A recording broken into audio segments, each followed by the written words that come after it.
নমস্কার বন্ধুরা, এমকে মর্নিং লাইটে আপনাদের সকলকে স্বাগত জানাই। আশা করছি আপনারা সকলে খুব ভালো আছেন। আজকে আমাদের বাজার থেকে এনেছে পমফ্রেট মাছ আর তার সাথে এনেছে বড় সাইজের কাঁকড়া মাছ। বড় কাঁকড়া বলতে সাধারণত বড় আকারের সামুদ্রিক বা নদীর কাঁকড়াকেই বোঝানো হয়েছে, যা মূলত খাদ্য হিসাবে ব্যবহৃত হয় এবং এর উৎস প্রোটিন ও ওমেগা-3 ফ্যাটি অ্যাসিড সমৃদ্ধ, যা হৃদরোগের ঝুঁকি কমাতেও সাহায্য করে। আর এই কাঁকড়াগুলো বড় হলেও আকারে বেশ বড় হতে পারে। এই কাঁকড়াগুলো পুষ্টিকর এবং জনপ্রিয় খাদ্য হিসাবে পরিচিত হয়। সাধারণত বর্ষাকালে বা নির্দিষ্ট ঋতুতে এগুলো বেশি পাওয়া যায়। আর এই যে মাছগুলো কিন্তু এখন আমি ধুয়ে নেব ভালো করে, আর কাঁকড়া মাছের মুখগুলো না ফাটিয়ে নেব, মানে নোড়া দিয়ে একটু ফাটিয়ে নিলে ঝোলটাও ঢুকে যাবে।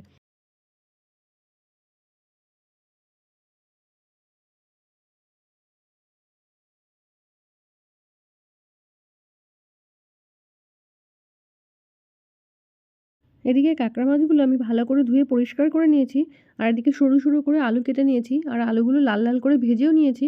আর এখন হচ্ছে লবণ হলুদ মাখিয়ে কাঁকড়াটাকে ভালো করে ভাজা করে নিচ্ছি। এই বড় ধরনের কাঁকড়ার কিছু বৈশিষ্ট্য ব্যবহার সম্পর্কে আলোচনা করব। তো আকার ও প্রকারভেদে বড় কাঁকড়াটি বেশ বৃহৎ অর্থে হয়ে থাকে, তাই এটিকে যে কোনো বড় আকারের কাঁকড়াকে নির্দেশ করতে পারে, যেমন গভীর সমুদ্রের কাঁকড়া বা বড় নদীর কাঁকড়া। চলুন দেখে নেওয়া যাক আমি বড় কাঁকড়ার জন্য কি কি মশলা ব্যবহার করছি। পেঁয়াজ, রসুন, আদা, আর আগে দিয়ে দিলাম জিরে। এই যে কয়টা কাঁচা লঙ্কা, আর এই যে চিড়ে রাখা টমেটো।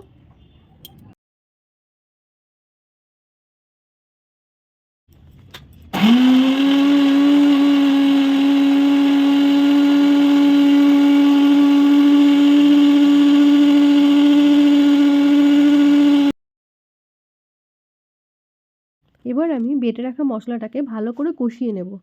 আর ততক্ষণ তো আমরা আলোচনা করতে থাকি পুষ্টিগুণ।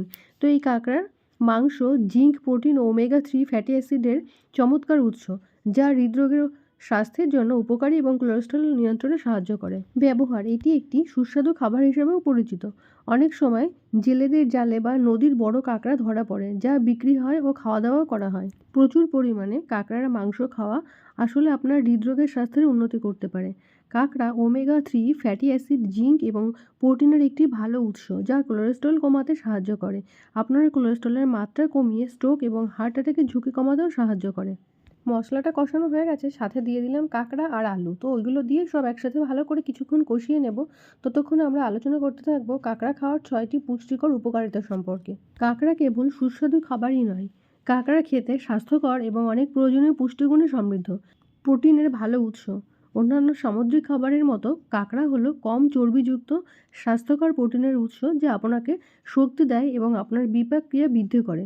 প্রকৃতপক্ষে কাঁকড়ার অন্যান্য মাংসের মতো প্রতি 100 গ্রামেও প্রায় একই পরিমাণ প্রোটিন থাকে, তবে সম্পূর্ণ স্যাচুরেটেড ফ্যাট ছাড়া। হৃদরোগের উন্নতি করে: প্রচুর পরিমাণে কাঁকড়ার মাংস খাওয়ায় আসলে আপনার হৃদরোগের স্বাস্থ্যের উন্নতি করতে পারে।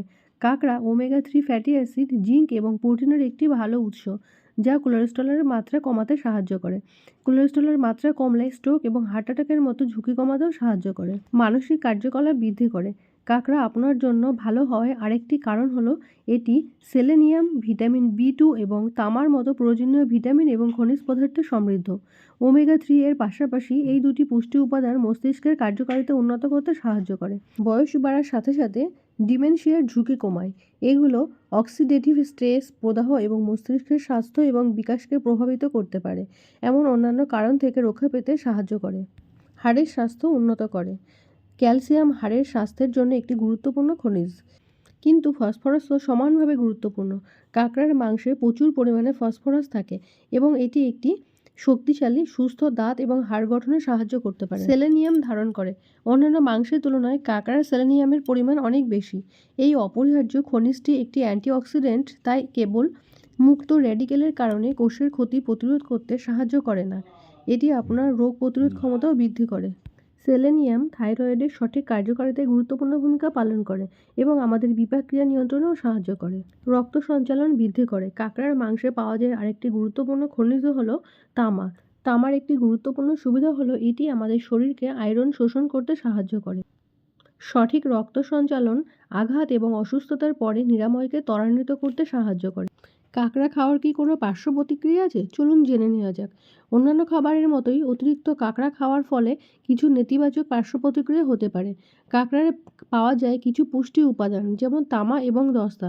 অতিরিক্ত পরিমাণে খেলে ক্ষতিকারকও হতে পারে, তবে পার্শ্ব প্রতিক্রিয়া খুব কমই ঘটে। এবং যদি আপনাদের সামুদ্রিক খাবারে অ্যালার্জি না থাকে তাহলে কাঁকড়ার পরিমিত পরিমাণে খাওয়ার জন্য একটি অত্যন্ত স্বাস্থ্যকর খাবার। কাঁকড়া মূলত নোনা জল বা লোনা জলের আশেপাশে, বিশেষ করে সমুদ্র উপকূলবর্তী ম্যানগ্রোভ অরণ্য বা সুন্দরবন, নদী ও খাল বিল খাড়িতে বেশি পাওয়া যায়। এছাড়াও মিঠা জলের ও স্থলভাগে অনেক প্রজাতি থাকে, যা পৃথিবীর সব মহাসাগর এবং গ্রীষ্মমণ্ডলীয় অঞ্চলে দেখা যায়। বাংলাদেশের সাতক্ষীরা ও সুন্দরবন অঞ্চলে কাঁকড়ার চাষ প্রচুর পরিমাণে করা হয়। ভারত ও বাংলাদেশ সুন্দরবনের মোহনা এলাকার কাঁকড়ার জন্য বিখ্যাত, যেখানে চাষিরা নদী ও খাল থেকে কাঁকড়া সংগ্রহ করে থাকে। সাতক্ষীরা উপকূলীয় অঞ্চল ও কাঁকড়া চাষের জন্য বেশ পরিচিত।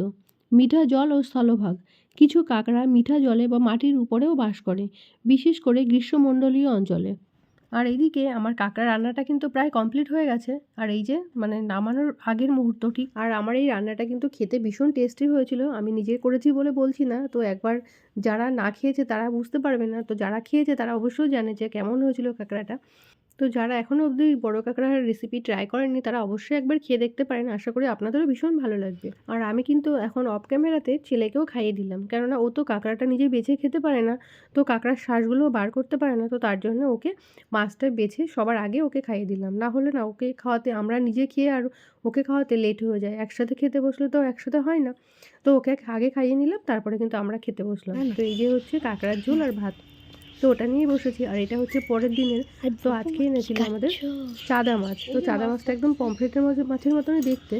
তো মাছগুলো নিয়ে বসেছি আগে কলপাটে কাটতে, আর কাটার পরে তারপরে কিন্তু রান্নাবান্নাটা করবো। চাদা মাছ, পমফ্রেট মাছের মতো। ও চাদা মাছ মানে কি? একটা মাছ আজকে এনেছে বাজার থেকে।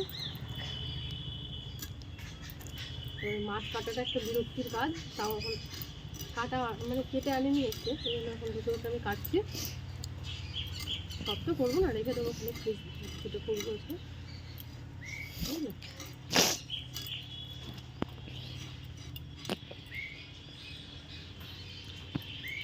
ঠিক আছে, মাছটা ধুয়ে। আর এই যে মাছগুলো আমার কেটে ধুয়ে নিয়ে এসেছি, এগুলো কিন্তু সব একদিন তো করবো না, ফ্রিজে রেখে দেবো কিছুটা, আর কিছুটা করব। আর এই মাছগুলো না অনেক দিন পরে আমাদেরকে আজকে বাড়িতে এনেছে, অনেক দিন পাই না, আর বড়মশাই এগুলো খাইও নি কখনো। তো এগুলো আমিই বললাম যে এই ধরনের মাছ যদি পাই তাহলে যেন নিয়ে আসে, তো পেয়েছে আজকে, তো নিয়ে আসলো। কিন্তু খাওয়ার পরে খেয়ে বলছে বেশ ভালোই তো হয়েছিল মাছটা খেতে, কিন্তু কখনো ওরা এরকম মাছ আগে খায়নি। আর এই মাছগুলো না খেতে ভীষণ ভালো লাগে। তো এগুলোও কিন্তু আমি পেঁয়াজ রসুন দিয়ে, পেঁয়াজ রসুন বাটা দিয়ে আর কি রান্না করেছিলাম, লঙ্কা বাটা, পেঁয়াজ রসুন দিয়ে, টমেটো দিয়ে। আর খেতে কিন্তু বেশ ঝালটা করতে হবে একটু, পমফ্রেট মাছটা যেমনভাবে রান্না করে ঠিক তেমনভাবেই, তো ওরমভাবে করেছিলাম। খেতে কিন্তু বেশ ভালোই হয়েছিল। আর বন্ধুরা, আপনারা যারা এখনও অবধি আমার এই চ্যানেলটাকে সাবস্ক্রাইব করেননি তারা অবশ্যই একটা সাবস্ক্রাইব করে দেবেন। আর যদি আমার ভিডিওগুলো আপনাদের ভালো লেগে থাকে তাহলে লাইক কমেন্ট শেয়ার করে অবশ্যই আমার পাশে থাকবেন। আর এই যে আমার মাছটা কিন্তু রান্না হয়ে গেছে, আর রান্না করার পর ঠিক এরকম ঝোলটা শুকিয়ে শুকিয়ে ফেলেছিলাম, একটু কষা কষা টাইপের হয়েছিল। আর খেতে কিন্তু বেশ ভালো লাগে এরকমভাবে রান্না করলে। তো বন্ধুরা, আমার আজকের ভিডিওটা আপনাদের কেমন লেগেছে অবশ্যই কমেন্ট করে জানাবেন। ততক্ষণ আপনারা সবাই খুব ভালো থাকবেন, সুস্থ থাকবেন।